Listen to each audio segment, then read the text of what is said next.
Hi guys, welcome back to my channel. In my last cook and clean with me video, I asked you guys if you wanted to see a Cuban dish, and some of you said yes. So today I'm going to be making fricassé de pollo, which is basically like a chicken stew.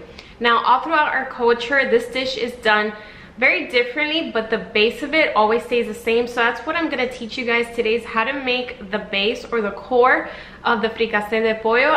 And then later on, you can add whatever vegetables you want to add to it. So keep in mind, this is very kid friendly. I did not incorporate too many vegetables because unfortunately, it's a major struggle I'm having with my kids.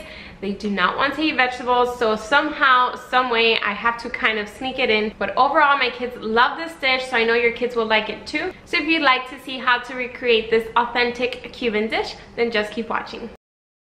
Alright, so for our main ingredients, we're going to need chicken breast. Now, honestly, you can use whatever part of the chicken you'd like, but my family really likes the chicken breast, and I'm using more or less about 2.8 pounds of chicken, and that feeds my family of 4, and we still have leftovers for the following day.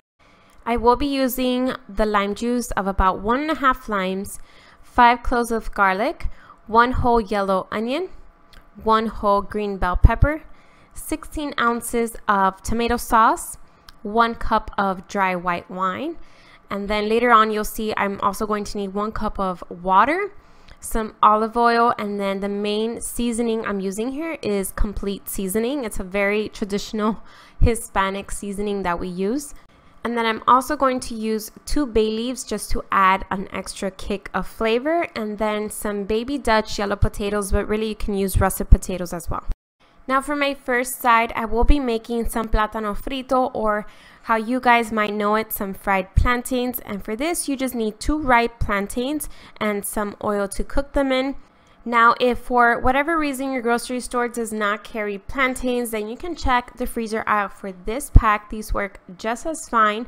They're pre-cooked, so all you really need to do is fry them a little bit to give them some color. And then for my second side, I'm going to be making some jasmine rice just to balance out the bold flavor of the chicken stew. Okay, so first you're going to make sure your sink is cleared from any dishes, since you will be working with some chicken in there. You're going to rinse and pat dry your chicken with a paper towel, and then you want to cut them into bite-sized pieces or chunks like I have here. And then I'm going to marinate this chicken in a very simple marinade. All you need is complete seasoning. I'm going to make sure that I cover most of the chicken with this. And I'm going to squeeze the lime juice of 1.5 limes. I'm going to stir my chicken in all that marinade, and then I'm going to cover it with some cellophane wrap. Put it in the refrigerator for half an hour.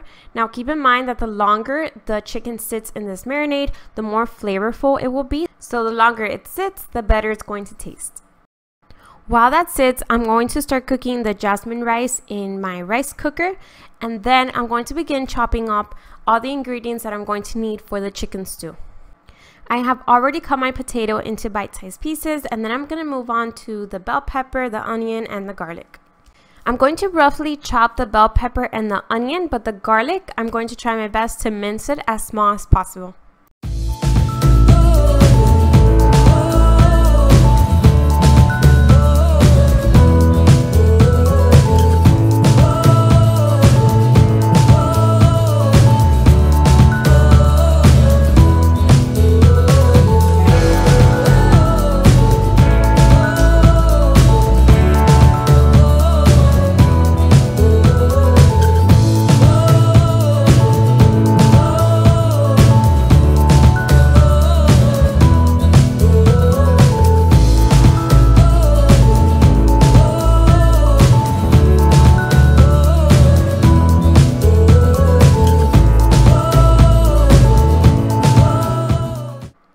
Now I'm going to drizzle enough olive oil to coat the bottom of the pan, and on medium to high heat, I'm going to cook my chicken.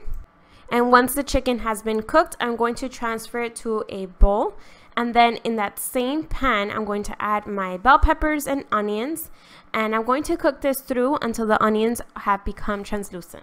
I also added a little bit of salt to this just so that I can caramelize my onions and bring that sweetness out.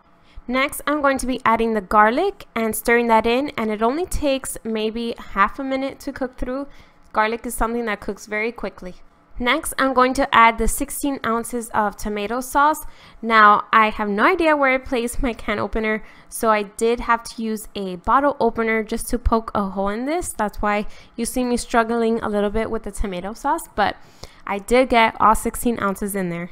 Next, I'm going to be adding the cooked chicken into this, the potatoes, 1 cup of dry white wine, and 1 cup of water. Then I'm going to stir all that in, and I'm going to let this boil until my potatoes have been cooked through. Or you can let it simmer, it's just going to take a little bit longer. But again, you know that it is fully cooked once your potatoes have been cooked through. At this point, I'm also going to be adding the bay leaves so that the sauce can absorb all that flavor. In the meantime, I do not like to waste any time, so I'm going to start picking up the kitchen. And I'm also going to be doing the dishes because that always leaves me with less dishes to do right after dinner. And yes, I do have my iPad running. I've been binge watching on a show on Netflix that I'm so hooked on it. So it's just a sort of entertainment while I cook.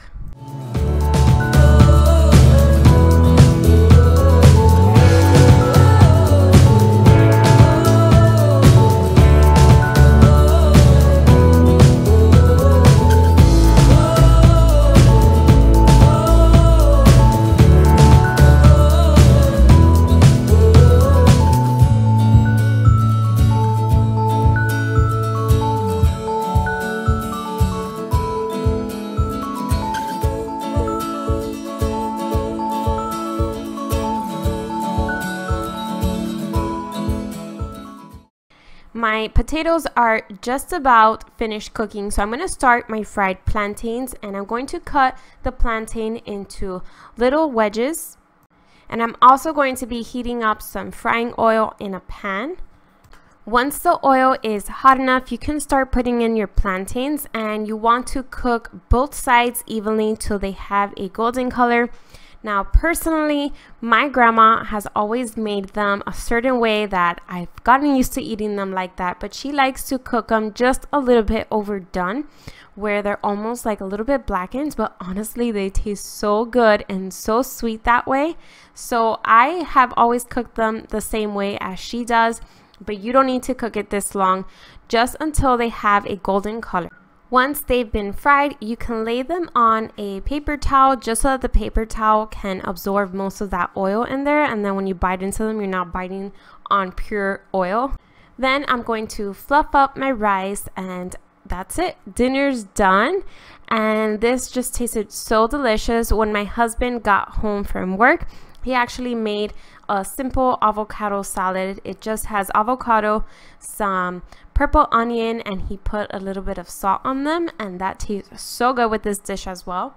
Normally in my cooking videos, I will include like a full out cleaning portion to this video, but today I did film a nighttime cleaning routine, so stay tuned for that. I will not include the cleaning portion in this video, but in my next video you will see a nighttime cleaning routine. Alright you guys, thank you all so much for watching. If you like this video, go ahead and give it a thumbs up. If you're new to my channel, I would love for you to subscribe. It means so much to me. Don't forget to hit that post notification bell so that you know exactly when I post a new video. And for all my returning subscribers, thank you so much for watching this video. I love you all so much, and I'll see y'all in my next video. Bye guys.